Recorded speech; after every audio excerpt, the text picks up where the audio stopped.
Samo jasno kako si ti uspio do prvi red. Kako, znaš šta reći, reci, dragi.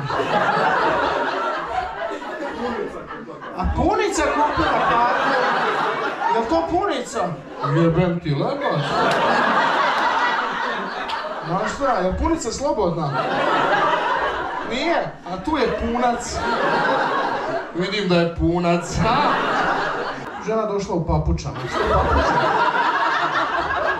Gdje ste to uzeli? U dućanu, znači na Peliću, a? 2 za